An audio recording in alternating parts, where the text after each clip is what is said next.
Hi, everyone. It's Autumn, and this is my amazing husband, Mike, that I asked to be on the podcast today. Hey, everybody. And we are in our last day in Belize. We spend our winters here. And we were talking this morning. I was like, we have to share this. Like, I have to bring you on the show to be able to share this. So I wanted to come outside because it's part of the whole story today. But we have some major construction noise going on in the background. So if you hear that, we apologize. But I'm going to start off by sharing a post that I saw the other day. And then we've been talking a lot about this, not only and living in the last 5 years, but the last several weeks, we've been talking a lot about it. So I saw this post about a pastor named John Piper who said, don't buy the lie. He talked about a couple that retired and bought their second home in Florida and got the boat and were busy collecting seashells and how amazed they were with their life. And it said, don't buy the lie. Well, like, doesn't that sound nice? And that's what a lot of us work for, right? So regardless of where you're listening to this in the world, I think there's always something we're striving for, or that we're told this is why we're doing what we're doing, right? Like whether it's work or sacrifice, that we're trying to get somewhere. So I'm going to set the background of where Mike and I've been over the last 5 years. And I just want you to think about your life and really what you're striving for and what makes you feel alive, because that's what the show is about things that make you feel alive and come alive versus just living your life. And I think sometimes we don't stop to ever think about this. So I hope that this episode helps you just to pause and to think, to make sure that you're making your life about you and not somebody else's dream.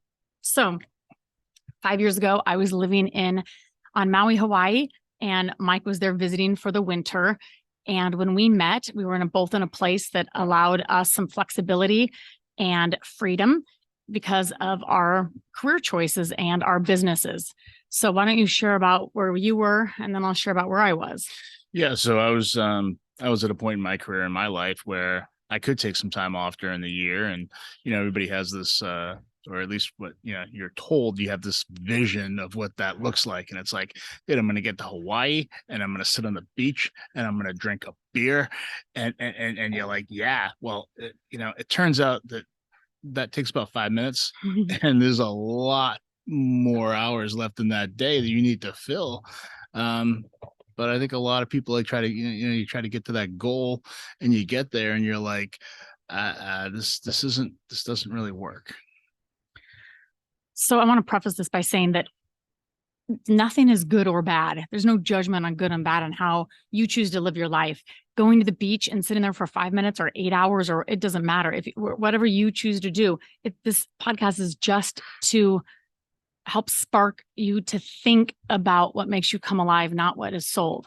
So yeah. Mike had hit like what you were like 15 years into your business by then. Yeah, right. Exactly. Yeah, but just, I think to add to what Autumn just said, don't assume that that's going to make you happy. It sounds like it does. That's what you're sold. But it doesn't always make everybody happy. And like Autumn said, if going fishing every single day makes you happy in your retirement or semi-retirement, or going golfing every single day makes you happy, or collecting shells or anything else, whatever it is, that's fine. Do it. Be happy. Do it as much as you can. But I think most of us get to the place in our life where we have that choice, and we choose it not consciously because we're sold it. And then you realize that it's not fulfilling. So can you just give a little bit of background on your business, like what it took really to start a business and get to that place? Yeah, I mean, this is our 20th year in business, and the first 10 were struggle. They're horrible. A lot of work, something I don't really want to go through again in my life, for very little money. But you stick with it long enough, sometimes you come out pretty good, and that's where I was. So, and he owns a water sports company on Cape Cod that's evolved into other locations. And what happened is, or that business is just a month. It's such a short season. It's a seasonal business. And so you work really, really hard prepping for that. You turn the faucet on full force, and then you turn it off, and then there's cleanup to do. And so you're doing that over and over and over. And there is massive risk in that business. And so not a lot of people choose to do it. So congratulations. This is your 20th year in business. And when we met, he said, yeah, I make money about a few weeks out of the year. And I thought, this is crazy. And that you work that hard, and then was really only profitable a few weeks out of the year. So, I mean, it's a high risk business, and it's something that you have to work really hard at. So, but when you came to Hawaii, it was really like your first winter at being like, okay, what am I going to do during these months? And, looking for other things to do. And then you found me. That's something. Yeah. That'll keep you busy. That kept me busy for a couple of years. But I get like everything else, just becomes one day a day. So where I was actually about 15 years into my business when I met Mike, and my business is in social selling. For those of you that don't know me, I've been with Arbonne International for 20 years now, celebrated 20 years also. And for me, it was such a gift of a business. I think it's the absolute smartest way to start a business is when you can actually partner with a company and that has an awesome compensation plan, awesome product, tons of support, and where you're really in business by yourself or, for yourself, just like you're in business for yourself. But I would never felt like I was by myself because we have an awesome team of people doing the same thing. So for me, it's such a blessing because it grew me as far as personal development. It grew me as in a business, really low startup cost for, what you get out of it. But just like anything, it's work. And a lot of people don't get that. Any business, any success, if you're being sold something different, it is not true. In less than a year, I got to the top 2% of the company. And that's because I was willing to do things that other people weren't willing to do. And again, I don't want to do that over and over and over for 20 years or 30 years, but it's just like in his business, those first few years can be really rough and like you have to sacrifice, and or you can take the long around, just sacrifice a little bit longer term. So however it is for you, and maybe you're an employer, maybe you're not working at all, but that was where we were. And I was in my early 40s, and it was hard for me to date because people were, attached to location, attached to whatever it may be, school systems or jobs or whatever it is. And so when I found Mike, and I was like, wait, we have a little bit of flexibility and freedom in our day. This is awesome. So for the last 5 years, we have played, and it has been awesome. And the thing is about seasons, you can't have every year the same, right? But we've had a lot of fun over the last 5 years. We live in Belize. We're in Belize right now. In the winter, we've lived in Hawaii. We live all over the place. We've traveled all over and had a lot of fun. But as we were collecting seashells in Florida, yeah, it turns out your mid-40s is the absolute worst time in your life. Take your foot off the gas. Like it's when your body starts to change, your hormones start to change. You start to, it takes a little bit more to get back into shape once you fall out of shape. And it turns out sitting around on the beach, collecting shells, fishing, golfing is not good for your waistline. So but I kept going, and I just kept trying as hard as I could to keep in that place where I was told I was supposed to be, this like semi-retirement dream, younger semi-retirement dream. And your mid-40s, I mean, you've been in business for 20 years at that point. You're an expert after 10 years in your field. 20 years, it's your prime earning years of your life.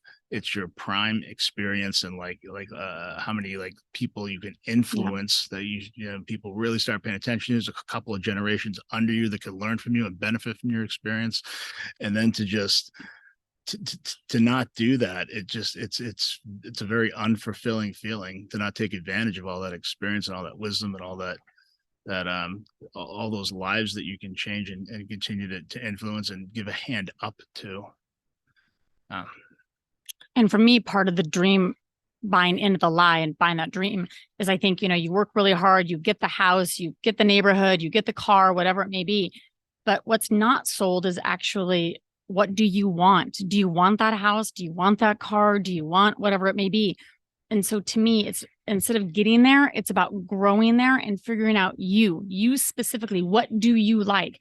So for me, building a business was really about having flexibility, having freedom, doing things like this, like actually writing a check once a year for my car insurance instead of every month, or being worried about my monthly bills because I don't like to be stressed about money. Who does, right? It's about having options like buying organic food, buying better food for myself and my family. It's about, I love the freedom and flow of my day, that I get to wake up early or get to go to the gym when I want, or go meet a friend when I want. I get to work as many hours as I want, meaning some days I want to work a lot of hours and I get to. And so for me, if somebody was to say, Autumn, why are you working towards success? What do you want that to look like? It would not have been the big house for sure. and it wouldn't have been the car and like the perfect picket fence. I had that and I was miserable. And so sometimes, and then Mike worked really hard to get to those winters off to float in a pool. And he's done a lot of floating in pools over the last winters. But what we've concluded, and now that we're in Belize, tell us about like what's happened to you over the last several months that has gotten you to this place of growth again, like moving back into growth. Well, for me, it wasn't a midlife crisis, but it was a midlife. Some people have their own business for 20 years, right? Some people have a corporate job for 20 years. Either one's fine, whatever makes you happy. But for me, I didn't hate my business anymore, but I was tired of it. And I wanted to change. I wanted to do something different. I didn't know what it was. I mean, face it, your whole life, you do something, becomes your identity. So changing gears can be difficult. Some people, it's just with that. That's if you I never had a job, but no went to work job. But if I did, I'd imagine, you get to the same point where you're good at what you do. You make a good living doing it. You got a lot of people that count on you. A lot of people that you're training, but it's just not as fulfilling as it used to be. So like for me, it was like, oh, I'm gonna grab that drink and sit on the beach, or I'm gonna do a lot more fishing or whatever. But that was obviously the wrong choice for me, because what I should have done is just change gears and use my experience and my influence, just to do something else that was made me want to jump out of bed in the morning again. That made me. But I think you were searching for that. Like you kept thinking, if I can find the next thing, if I can find the next thing, and then if it's not right there, you were like, well, it's not right there. I don't know what I want to do. Yeah, I mean, it's really hard to think of something new that's perfect for you. That you don't want to go through the hell that you went through when you were in your 20s, starting your career, your business. You don't want to experience that again. You don't want to risk everything that you have and lose all that by selling your business or quitting your job. It's a tough time to really dial in exactly, what's the best next thing for you. And that's just career and business wise. There's a whole nother issue of not taking care of your body, and it's a lot easier to have a drink at 3:00 instead of 5:00, and then it's Saturday, but it's Friday, and you know what? Mondays I'm kind of retired, so screw it. I'm gonna start Bloody Mary with breakfast, and you don't need you have a partner that you love, that you care about, that you feel comfortable with. You put on 5 pounds. What's the big deal? You put on 10 pounds. He's doing it, so why can't I? And then you just find somebody a lot bigger than you to sit next to at the bar, and you're feeling good about yourself again. So what happened? Like what put you back into building mode? Because you can afford the best meals and the most comfortable mattress and the most comfortable, comfort for me. The pursuit of comfort made me more uncomfortable than anything in my life, which is a funny thing I've realized recently. The pursuit of comfort is just, it makes you weaker. It makes your body weaker. You sit in that perfect, comfortable chair for you too many hours a day, your back starts to, hurt. It's so true. You get, being comfortable makes you weak. Not that I ever want to go camping again. That was last week. I'll never do that again. I'll never do that again. But still, there's something in between. There's something in between sleeping on the dirt and pursuing comfort and good tasting food and just overindulging. You can't do that either. Again, mid-40s, first time in your life you can afford to do it. You have the time, you have the money.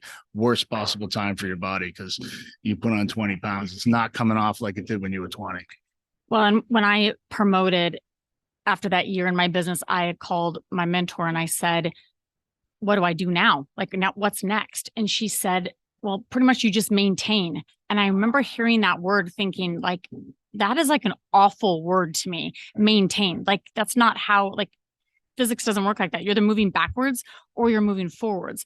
And so what happens with that is like in your life right now, are you moving forwards? Are you moving backwards? Are you just maintaining?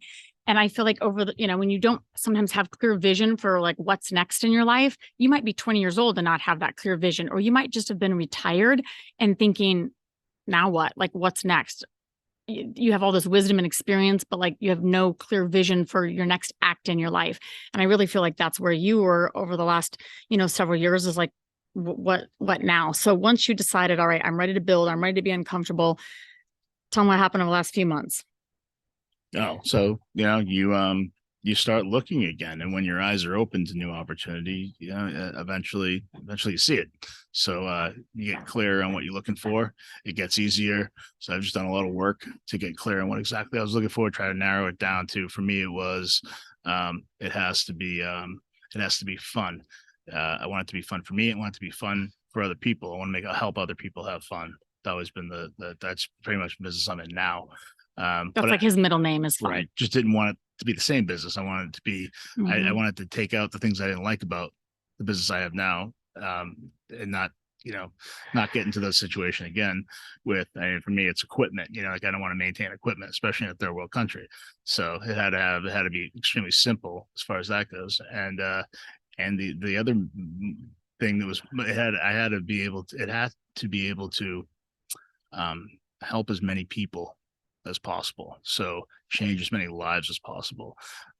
Because it turns out the feeling of giving others a hand up, not a hand out, very important to distinguish, very important to distinguish between the two.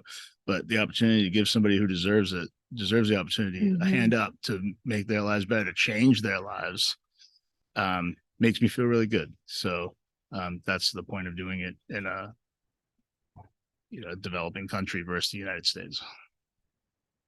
And I think that for us too is just to be able to have that openness of saying what's next and like what else is possible, but really tuning in to your own wisdom, like what makes you come alive. His is fun and actually making that difference in other people's lives. That's what, I mean, he literally jumps out of bed in the morning, getting ready to build that business because it has those two things in it. So you kind of have to think what is important. For me, it's like mentorship. I love mentorship. I love coaching. I love taking what I've learned and passing it on to somebody else and seeing the ripple effect in not only their life, but others. So if I don't get to see that, it's hard for me. And so you have to think, what are you really good at? And, or sometimes you're good at things you don't even like, but what is it that you say, oh my gosh, it's Tuesday morning. I don't even need an alarm. I'm jumping out of bed. What is it that makes you come alive? And we have to think those are usually the things that we can implement into the next act. And, or maybe you already have that burning desire inside of you and you know exactly what it is, but you don't have that clear vision. And I think you knew kind of, okay, I want it to be fun, but like what? You keep looking around at all the different options. And sometimes it's just not clear. So you have to kind of have that roadmap of. Right. So I think it's important for the viewers too to understand that, like, this is the view from behind us. This is where the camera's pointing. Okay. If we just turn this around right here, you're going to see concrete blocks. Okay. You're going to see concrete blocks over here. You're going to see somebody fixing something over there. I spent 5 years of my life rolling around in bed in the morning going, I'm so bored. I don't want to do this. I don't want to take the boat out. I'm not in the mood to go for a walk on the beach today. A lot of those mornings were also started off with, I'm so hungover. So, it's oh, look at these two. They have it all figured out. It's not like that at all. I'm sure 95% of you could figure it out a lot faster than I did. Just telling you my experience, hopefully just like get people to start thinking about, be more, the second act of your life, just be a little more purposeful about it. And instead of just trying to work towards this dream that somebody sold you on television or somebody at work told you about, like, it's so great for me now. All I do is play golf. I just wanted to, I think if people can gain from my experience and just be more purposeful about what they, about what's next for them. And so his message is to be purposeful. To close out, my message is to be really in tune with what makes you come alive and not what makes the next person come alive or what the next person's house is or dream is. To like really learn your own dream and to create your own dream, because we're all created completely different and unique. And that's the gift of this, is that we don't all want to live in the same house, in the same neighborhood, in doing the same thing. And so do what makes you come alive and create that dream and design your life exactly how you want it. You have the ability. And if not, you reach out and there's a million resources out there for you to be able to get that. And quit playing the comparison game, right? Like if we sit around saying, well, these people are just hanging out. They don't, they're retired. That's their life. That's what they're doing. You know what? I'm not them and we're not them. And so just, to me, it's like marching to the beat of your own drum and really staying in tune with that. Mike's better at that than I am, but Well, I think it'd be great for everybody to hear too. But I mean, you were extremely attached to your identity from your first career, and that was a really difficult thing for you to do to let go of that identity so that you could step into what naturally felt right for you, like what your next step was, right? yes, because I love my background's actually in law enforcement. Before that, helping crime victims. I loved it. Then I got introduced to social selling, which was such an awesome way for me to represent a product that I liked. I on my own schedule, working around my family, and giving me a lot of more opportunity to grow both personally and financially. And then what happened is I got attached to that identity of that, whether it's business owner or a title with a specific company. And that was who I was, which to me should never be, your identity should never, ever be about the word married or employed or What you do. owner, what I do. It's, your identity to me, it comes from the divine, it comes from God. But I got completely sidetracked and usually it's an ego thing, right? When we get attached to identities that may look good on the surface, but your identity it's big. I'm a lot bigger than my title, right? And so I had to just learn, like, who am I without that? Like, if you were completely stripped of something, maybe it's a relationship, maybe it's a job, maybe it's a title, whatever.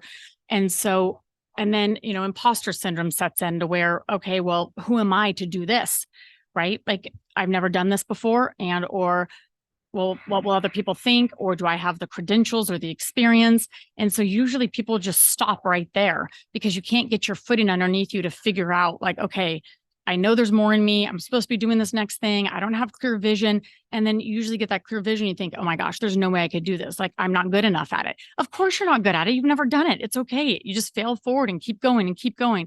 But it's definitely been a learning process for me to step into, like, me as a whole person and bring all of me to the table. I kind of spliced myself out, like, oh, I do this, and I'm a vice president. I'm an author, and I'm a speaker, and I'm a coach, and kind of bringing all of that to the table, all of it, my relationships, our messed up blended families, whatever it is, if you just bring it all to the table and say, this is us. And that's the fun part of really stepping into that.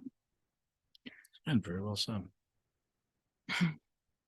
Thanks. Anyway, it is packing day because we're getting ready to move. So I hope that this episode helps you just take a breath and remember to live your life for you. And because whatever is in you is supposed to come out for other people, and you are supposed to make a ripple in this world. So thank you for joining us on today's episode. Bye.